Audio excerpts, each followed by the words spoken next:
Hi, Ellen. I have a more specific understanding of energy. I've always thought of using energy up instead of transforming energy from one form to another. This has made me, this class has made me more aware of things like the recent storms that we had after a warm front moved across the region.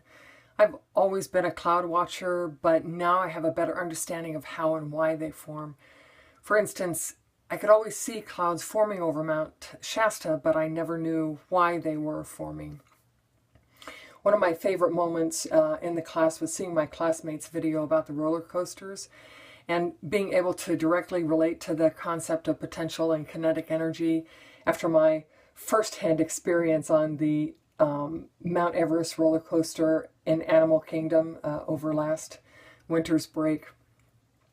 I enjoy scientific concepts that I can apply to life, and this is one of those. The way I see it, when we're pushing against time or external resistance or emotions or doubt, we're building up potential energy.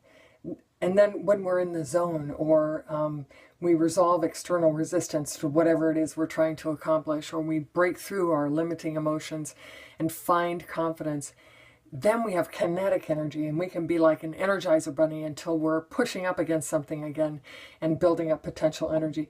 I mean, if you think about it that way, why would anyone want to be calm when there's so much excitement in the ebb and flow of the universe? I appreciate your enthusiasm about experimentation. Science classes in the past for me have been so uptight, I felt like I was treading on water because I might do it wrong. With your approach, it's all felt like a fun activity. As a result, I got to be more curious and more creative, and as a result of that, I learned more, and I felt like there was even more to learn. I had a hard time deciding which lab was most exciting to me, so I'm going to include four of them. Every time I calculated a new size of the sun based on the distance from the pinhole to the paper, I got a real feel for how huge the sun is. And, I've become accustomed to this light out there, and this experiment allowed me to grasp how really big it is. The ice cream experiment was so fun. I got to watch my mitts frost up, and I got to share my schooling with my wife, who usually says, "Yes, dear," when I ask her questions like, "Do you want to see the spectrum of the light in this light bulb?" When I told her I was going to be making ice cream, however, she got really excited and wanted to be a part of my education. Even though my photosynthesis experiment didn't do what it was supposed to do, I spent the whole day in a sense of wonder as I anticipating and getting a glimpse into the mystery of the world of creation. I think I walk around with a kind of dread about the poisons that we humans generate and toss out into the environment.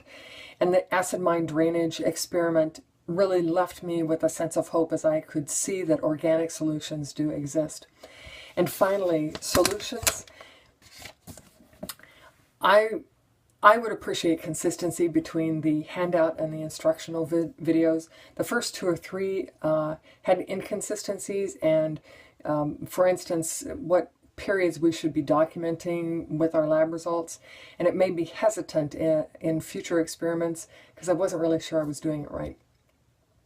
Ultimately, I had a great time in this class. I'm recommending it to everybody I know who needs a science with a lab, and I know that I will be seeing your name in science journals and in the paper or something, because I guarantee you are going to accomplish amazing things in life. And so thank you very much for sharing your abilities with me and your skills. Bye-bye.